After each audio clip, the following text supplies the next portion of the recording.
Hello, fellow brothers and sisters at Campus Ambassadors. I miss you guys already, and I hope you are happily and safely back in your homes. I also hope you are still glowing from infusion and the light of Christ is still burning bright within. This is why I made this video, as an encouragement and a testimony to an amazing God, and an encounter and a lesson that I learned on Thursday, just 2 days after infusion. To outline this moment, we have to go back to the very first day of infusion, where our speaker challenged us with the two greatest commandments. When a Pharisee asked Jesus about the greatest law in Matthew chapter 22, verse 36, "Teacher, which is the greatest commandment in the law?" In verse 37, he, Jesus, said to him, "You shall love the Lord your God with all your heart and all your soul and all your mind. This is the great and first commandment, and the second is just like it. You shall love your neighbor as yourself." Without diminishing its importance, I'm going to set the first commandment aside to talk about the second. Love your neighbor as yourself. This one immediately gets me nervous, as I think, God, I love you a lot. And I also love myself a lot, and I know this if I'm honest. And I think he knows about our hearts when he wrote the part about as yourself to really give us a sense of how much we should love others. When I ponder how I should carry this commandment out, the first question that always comes to my mind is, who is my neighbor? Who are my neighbors? If I take the definition of neighbor literally, I tend to think of those people who live in the homes behind my house, way over there, in front of my house, and to each side. Maybe if I'm really bold, it is the neighbor 2 or 3 doors down. Oh boy. However, we can glean from Luke chapter 10, verses 25 to 37, or the parable of the Good Samaritan, that a neighbor is one who shows another mercy, regardless of the relationship between the two people. In Luke chapter 10, verse 29, the lawyer asked Jesus, "Who is my neighbor?" And then now Jesus sets up a parable. There's a battered man on the road, and along comes the Good Samaritan who takes care of him, even as the others, a priest and a Levite, don't. Verses 31 and 32. In verse 36, Jesus asked the man, "Which of these 3 do you think proved to be a neighbor to the man who fell among the robbers?" To which the man replied, "The one who showed him mercy." And Jesus said, "Go and do likewise." So in my mind, I know who my neighbor is based on what I just said is, but I always think, God, if I am going to love my neighbor and I don't even know their names, how can I love them? How can I serve them? I don't even know who they are or what their names are. And we are always getting new neighbors on one side of my house, so I never pay attention because many of them have come and gone over the years. I think it is sad in some respects our culture today is very individualistic, and that we don't notice or care much about the interaction with those outside of our family, our property, our friends at work, our noticeable bubble, our focus of influence. With that thought in my mind, I begin the story of how God brought one of his willing servants like myself and someone in need together and helped me answer that nagging question in my heart. Who are my neighbors? Thursday afternoon, I went on a distance run. Oh yeah, distance runners. In the neighborhood. I was wearing this big lake half marathon from Alton, New Hampshire. A great race that I ran with a brother in Christ from Fitchburg State University. Shout out to Jason. Woo woo. Anyways, as I left my driveway, I saw my neighbor sitting there on the front porch of the apartment building next to me. I didn't recognize him, but being the friendly person that I am, I waved hi and started on my run. Nearly 7 miles later, I returned to my driveway exhausted and pleased to be home.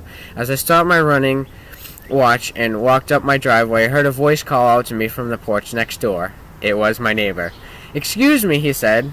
"Hello, what's up?" I responded as I paused, turned, and walked back towards the street to meet him.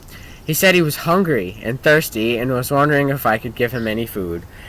I had assumed that he hadn't left the spot on the porch for the whole duration of my 52-minute run, and for all that I could tell, he had been sitting there all day. And immediately thought, oh no, way God, seriously? I know what's happening right now. I just didn't think I would get the opportunity to put faith into action so soon after infusion, but I wasn't dreaming. It was real. There I was, soaking wet with sweat, still breathing heavily from the run. In my mind, I was thinking, here I am, I'm hungry and thirsty and physically exhausted from the run and really wanting nourishment and a shower myself, while my neighbor, whom I didn't know, just asked me for food and water. I would not deny. This was a I thought this was a test of my Christianity, to see if I would reflect the answer that my model Jesus would give had he been standing there in place of me. Knowing the heart of Jesus throughout the Gospels, I knew his answer would have been unquestioningly and unhesitatingly yes. So what was I waiting for? My heart pounded in my chest and my mind raced. Sweat, rolled off my head and hit the driveway in the lag time between. He was very dark-skinned and spoke broken English. I knew he wasn't a U.S. citizen. I asked him where he was from. He said Sudan. My mind quickly snapped back to my Arabic/Arab world classes about Arab countries in Africa and the Middle East. I remembered that Sudan was located in Africa, but it is part of the Arab world as an Arab-speaking country. So I welcomed him to America. It was awkward. I said I was glad he's here, and I asked him if he spoke Arabic, and then I welcomed him in Arabic. Ahlan. Ahlan, what's Ahlan? Is a common Arabic greeting, and we exchanged greetings. He said, Assalamu alaikum, and I said, Malaikum assalam. And it was cordial, and we laughed about it. I asked him one more question about his situation, Sudan, America, etc. And while he answered, I knew it was time to act. Now that I knew a little bit about this person and some linguistic and cultural rapport was established, it was time for me to stop stalling and start serving. I told him I'd get him some food and water, and after a brief pause, he started back, towards his apartment steps, and I headed up my driveway. I was very excited and in mild disbelief. Was I dreaming? As he headed in separate directions, the words of our speaker flashed into my mind. All you have to do is open your door and people will come. People want basic needs to be met, and it's very simple things that people appreciate, and hospitality is very important and effective. These words hit me, and I paused at the top of the stairs, still excited but nervous. I turned, and then I asked him if he wanted to come in. That was it. I had really done it now. I had done something I never thought I would or could do in my entire life. I had opened my door to my home to a stranger, someone I never met before, even though he was my actual neighbor. I was honestly terrified. I was home alone at the time. My sister was at school and my mom was at work. But this man didn't seem very threatening. I reminded myself that the Lord watches over my house. He protects me in this household. I will have faith and I will not be afraid. Although, as a disclaimer, I mentally prepared myself for something crazy. And I put this iPad that was on the counter in my wallet, hidden out of sight before he entered my house. I'm pretty reckless, but I'm not foolish. And the sophomore criminal justice student in me was a little bit apprehensive. But, I pressed on with faith and love. He gladly accepted the invite, and I welcomed him into our kitchen. We sat at our kitchen table and exchanged greetings in Arabic. I said, Ma ismuka, or, what is your name? And I said, Ismi Sam, a little bit of Arabic in there, but we mostly use English. He said his name was David. What a great biblical name, huh? I told him my name as I got him a glass of water. So such began the hour-plus conversation about life, and it containing several topics that I'll now share in 5 outline parts. So the first one is how we ended up in my kitchen. I talked a lot about this before, so I don't want to, reiterate the whole story of what I just told you about after the run, but it was basically what brought him into my kitchen was ultimately the hospitality that we talked about over Infusion, and a willingness to open my home for someone in need, and a willing servant who wanted to say yes, and compassion and mercy for my fellow man. Oh, there goes the ice cream truck. That's awkward. The ways that I served him were, I gave him some water, I got him a glass of orange juice. I didn't know, it was kind of awkward. I didn't know what kind of food he liked, or what did he want to eat or drink or whatever. So I figured, Arabs, whatever, Africa hot, Muslims, whatever. So I got him some hummus and some crackers. After asking if he had any food allergies, because part of serving your neighbor is not giving him anything poisonous that could actually give him a allergic reaction. The first responder in me was definitely thinking when I said that. So I offered him some crackers, some fruit. He asked me to use his cell phone so that he could call his brother, who was at work at the time. Because he was waiting all day for his brother to get home from work at maybe 8 o'clock at night. He had 5 or 6 hours to wait for his brother. I didn't want him to feel alone all day, so I let him use my cell phone to call his family, and I just kept him company. He's sitting out there bored. Just a physical presence of me, sitting with him, talking with him, was just a way to serve him all in himself. And then I tried to serve him spiritually too, or at least I try to. I'll get to that in a minute. And then I encouraged him from the Gospel of Luke, and then I lastly, ways I served him was I told him that I'd pray for him and his family. His name is David, by the way. I hope and I implore that you would wish to do that after. All right. So number 3 is the ways that we connected. The first one was through Arabic. We linguistically we connected. Culturally, in the hellos, the ahlan, and the goodbye, said masalama. It's a common, good wishes to you type of. It's actually like Muslim and Arabic culture.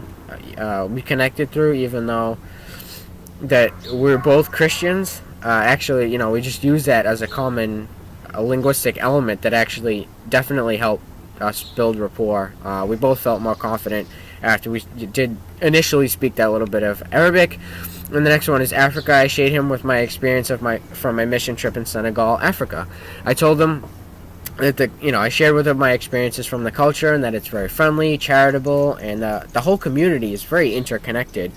I just told him while I was there that I felt an overwhelming sense of charity and hospitality from anyone I met on the streets. That just talking with them a few minutes, they were very nice, and they'd open up their home to a complete stranger only after a couple minutes, and would go over and they'd offer us to eat with their families and talk for hours, and give us the best meal, the best stuff, whatever they had. It was sort of like they would just serve and welcome up their homes to the community without even hesitations or thoughts or anything. So I told him I was very impressed by this, and I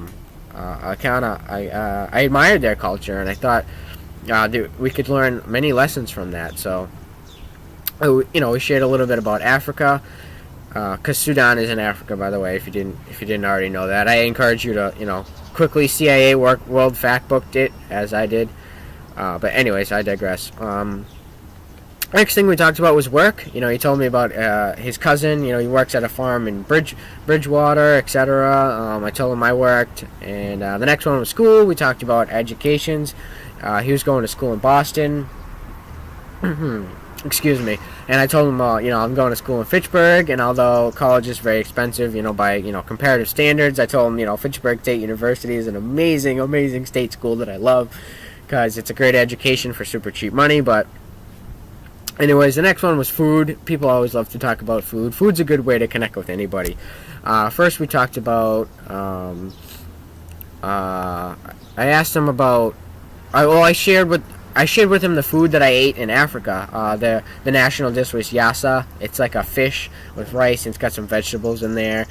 And then I asked him what is the food that they eat in Sudan, and he responded with a long list of all these dishes that I had really no idea what on earth he was saying. I couldn't understand him. But the last one hit me like a ton of bricks. He said lion. I'm like, you eat lion meat? I mean, that's awesome. That's so crazy. I'm like, I want to eat lion, I'm like, that's so cool. And then we joked about how, the only lions we have here in the zoos and stuff like that. And that was pretty funny. And then I offered him some fruit later, so I wanted something healthy, something sweet. So I offered him an apple. I told him, it wasn't as good as an African mango, which are delicious, by the way. Real, not none of this crap you get at Shaw's Supermarket. A real, no offense to Shaw's. I actually like Shaw's. My mom works there, but anyways, American mangoes just don't compare to African mangoes, man. I'm telling you, it's so good. But I told him, this is not an African mango, but it'll do. And we laughed about that. And lastly, the common thread between us was the thread of Christianity.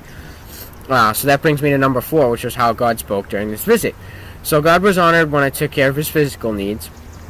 But David also mentioned a few times that my house was very nice.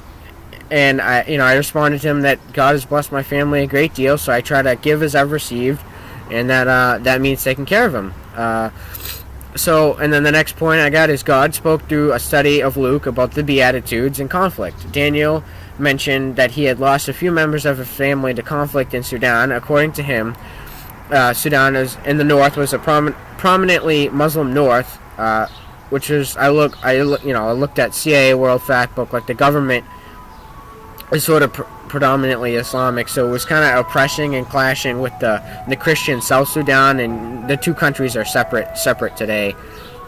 There's been several civil wars, so he was very dismayed about this conflict in his country. And I asked about his mom and his dad, and most of his family is still there except him and his cousin. My kitchen was a riddle with Bibles and Christian things, and there were 3 Bibles on the counter, English, Chinese, and Arabic. And I said to him, "Look, I have this Gospel of Luke, but I right here. I got it.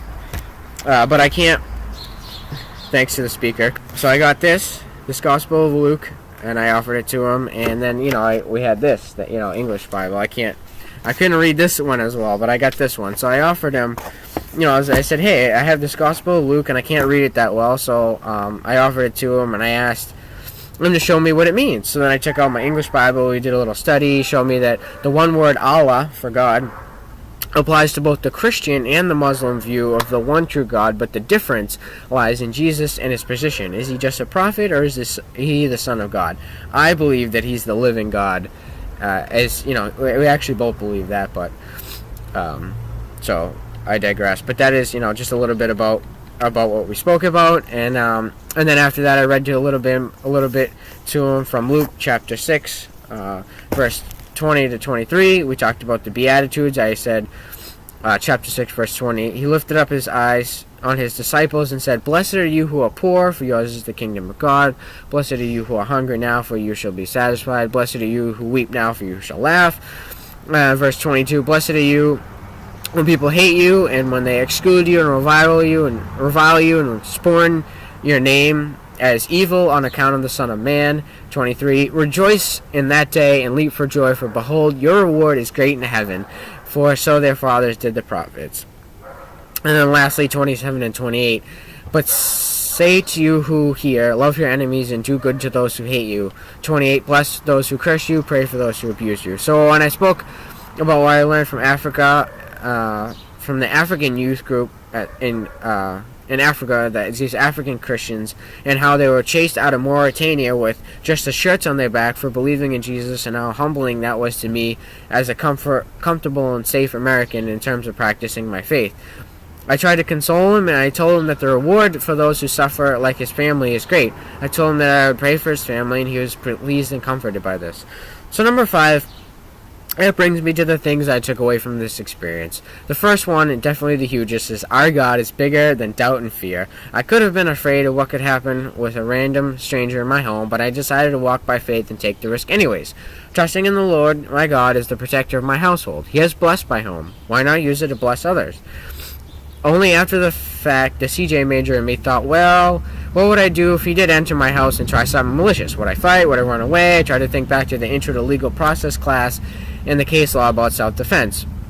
Was he in my own home lawfully or not? What does that even mean? Did I have the right to defend myself? I invited him in, so does that mean he's there lawfully? Then I would have to flee my home before using self-defense and then, call the police instead. I'm like, whatever. It's too much legal stuff. I chose to just walk by faith. I only thought of these things afterwards. Would my mom be mad? We kind of, our house is nice. God's blessed us with a lot, but what is valuable inside it are the people. My family. These can't be replaced, but a laptop, money, TV, all those can be replaced. And how would she feel about this gesture anyways? No one was home except me. Would it have been different if my mom and my sister were there? Absolutely. I probably wouldn't have invited them in if they were, but thank God it was just me, David, and Jesus that day. And a little side note, speaking of parents and family, don't neglect to serve them.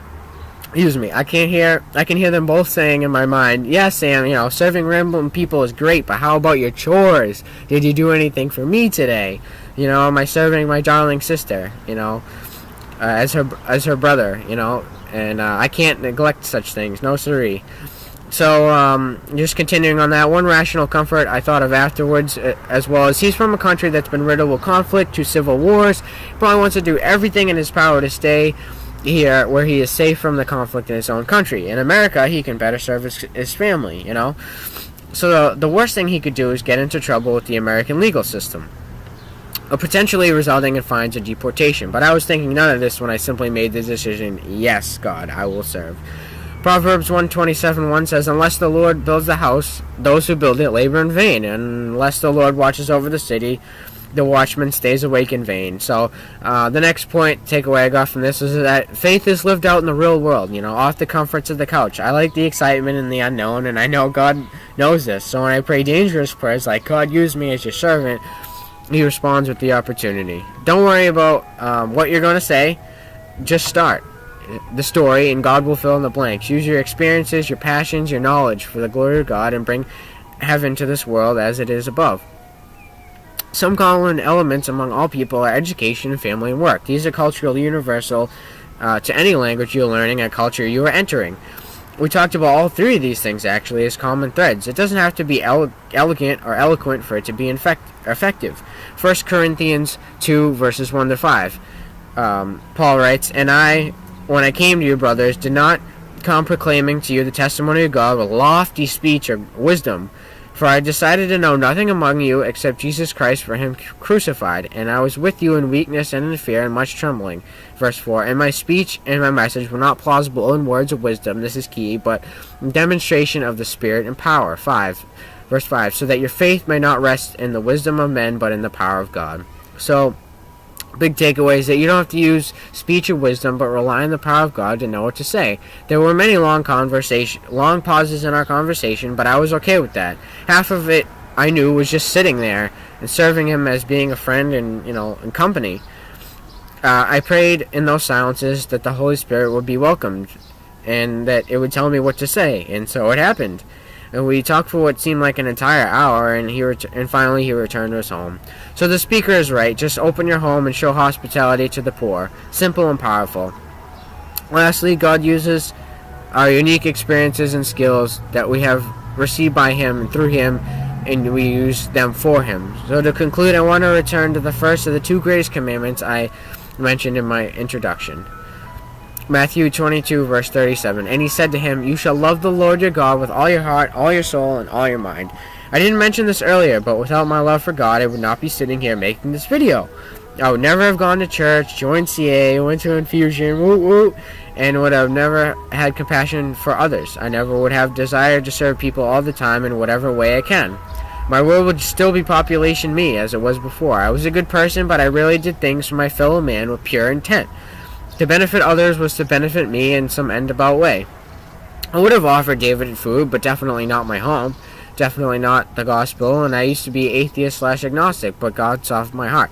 Now, I love God with all my heart, mind, and soul, and because of the love for God, now I truly love my neighbor as myself. I understand what love means, and that love requires sacrifice, and I know why I love my neighbors, whomever that may be.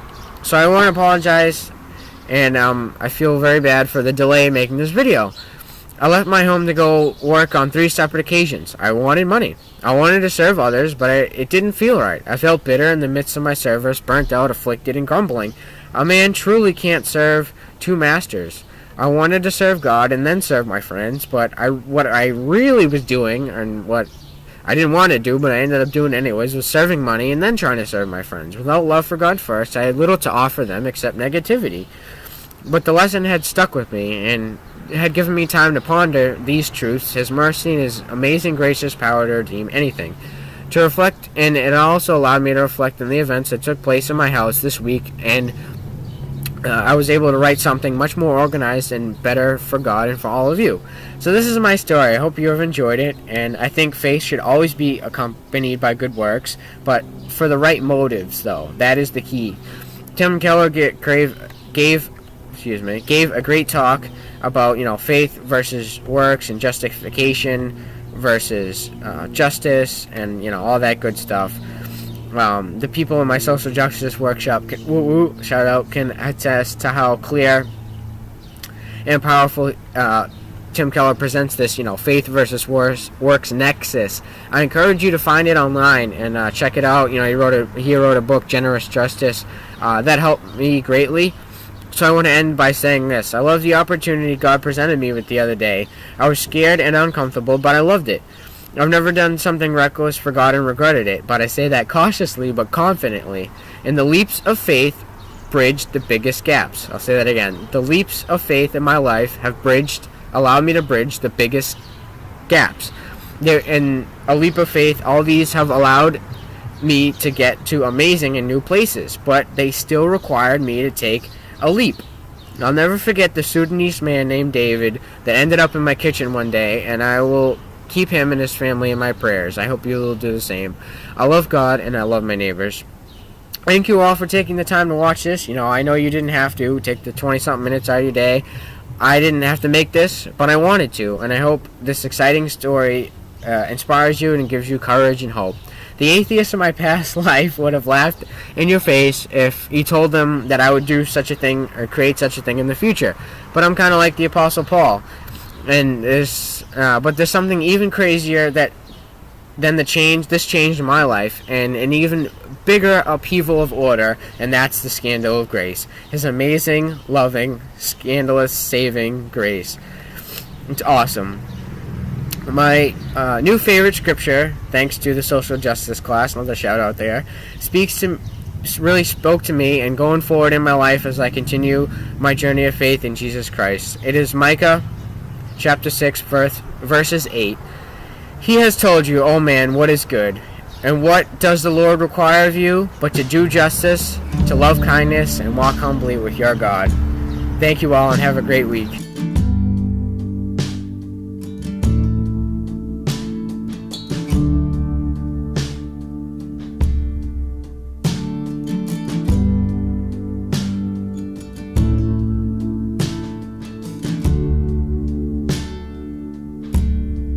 This is how I love you. I obey your command to love truth and love justice